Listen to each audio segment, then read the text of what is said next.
Heart of the ocean भाग 57। श्लोक और आकांक्षा इस समय गार्डन में एक दूसरे के सामने खड़े थे। श्लोक ने आकांक्षा की आंखों में देखा और पूछा, क्या तुम सच में ये करना चाहती हो?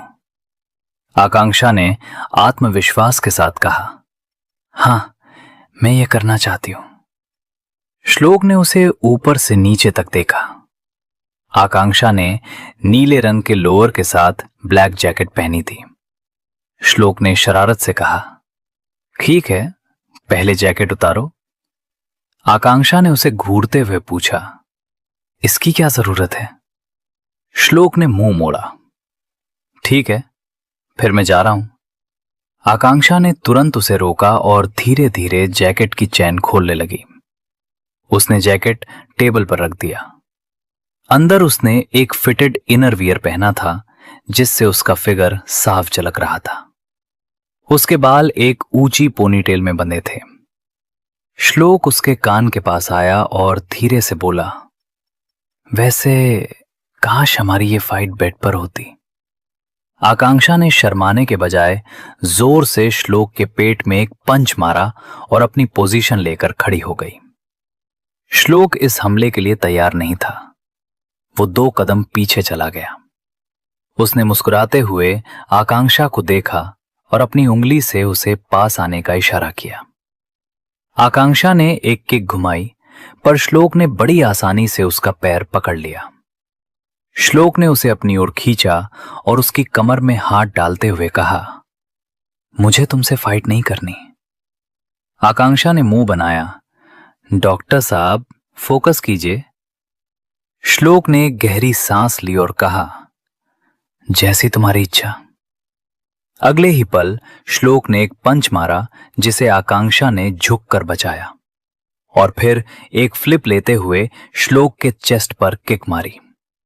उसकी किक वाकई पावरफुल थी। आकांक्षा ने पीछे से जाकर श्लोक की गर्दन पकड़ ली और उसके घुटने पर वार कर उसे नीचे बिठा दिया। उसने कान के पास फुसफुसाते हुए कहा, क्या आप अपनी वाइफ से हारने वाले हैं?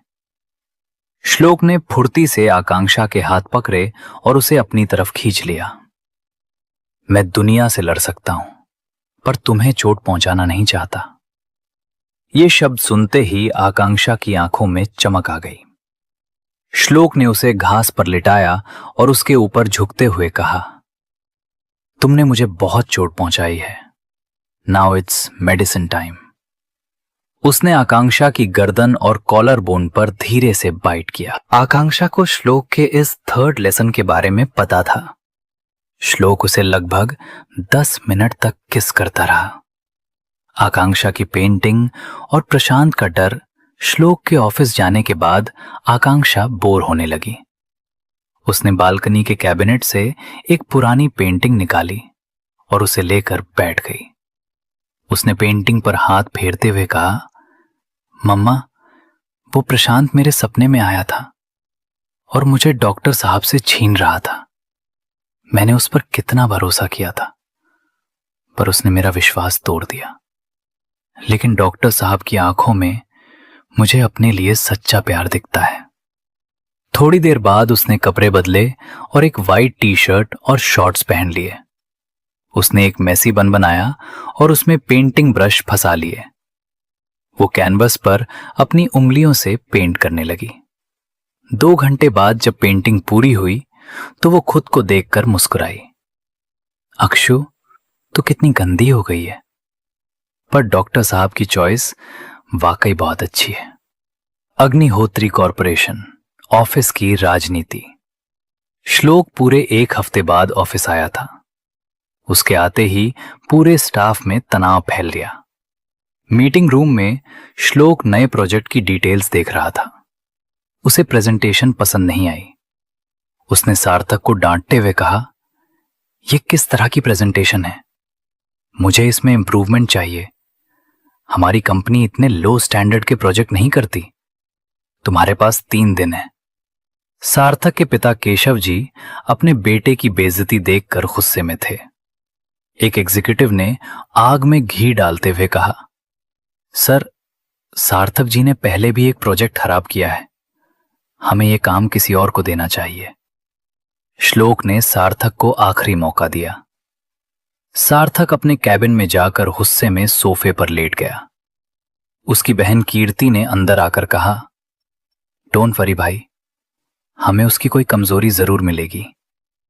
सार्थक ने कीर्ति से पूछा, पता चला वो शॉपिंग किसके लिए कर रहा था? कीर्ति ने बताया कि श्लोक के विला की सुरक्षा बहुत सख्त है।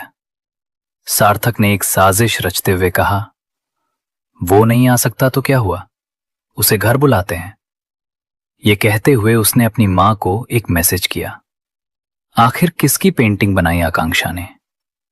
क्या सार्थक नई प्रेजेंटेशन बनाकर अपनी काबिलियत साबित कर पाएगा? सार्थक ने अपनी मां को क्या मैसेज भेजा है? जानने के लिए पढ़ते रहिए heart of the ocean the devil.